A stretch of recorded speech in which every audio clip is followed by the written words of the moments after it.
¿Cómo se ha revelado Dios? Durante miles de años, Dios se ha manifestado al hombre. De esta manera, el hombre ha llegado a una comprensión cada vez más profunda de Dios. Este proceso se llama revelación.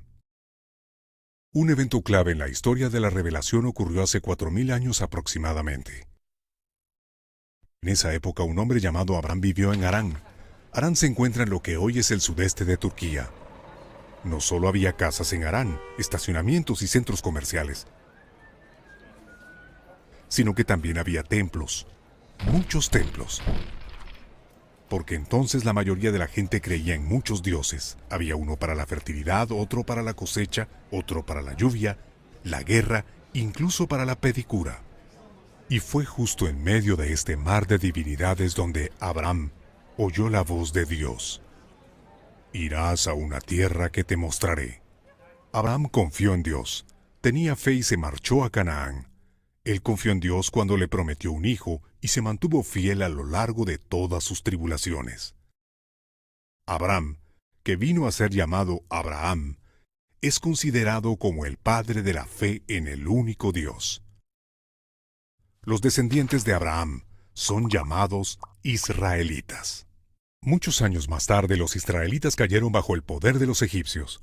Comenzó un nuevo capítulo y entonces tuvo lugar la conocida historia de Moisés.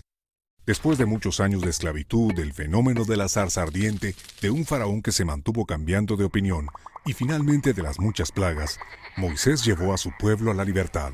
A lo largo del camino hacia la tierra prometida, Dios dio a los israelitas los 10 mandamientos e hizo un pacto con ellos. Finalmente estos conquistaron la tierra de sus antepasados y se establecieron en ella.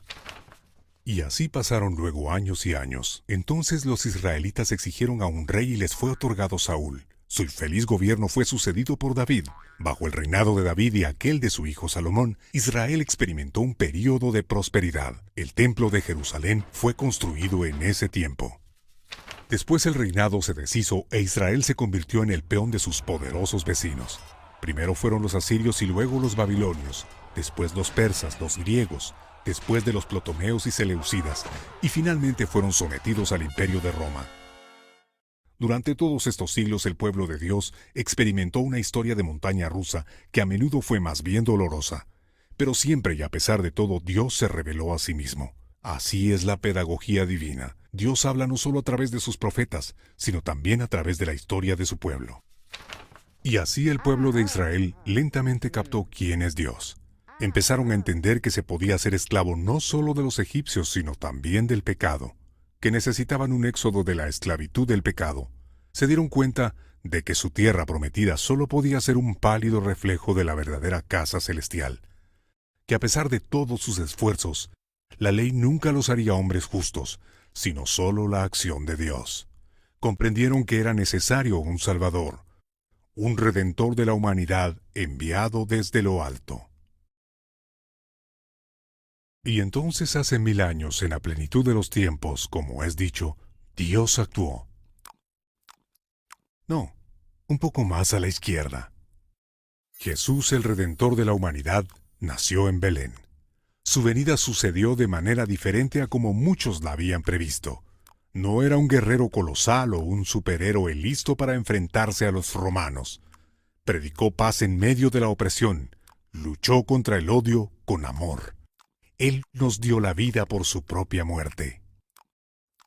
Para algunos de los israelitas era evidente que con la venida de Jesús todas las promesas de los profetas se habían cumplido, y así llevaron el mensaje de la salvación a los confines de la tierra. Estos fueron luego llamados cristianos, y hoy en día forman parte del grupo más grande de creyentes en la tierra. En fin, esta es una versión breve de la historia de la revelación de Dios. Lo que encontramos no es solo una colección de cuentos heroicos. Dentro de esta historia encontramos santidad y pecado, y muchas veces en la misma persona. Y entre las líneas de estas historias de santos y pecadores, Dios se revela a sí mismo.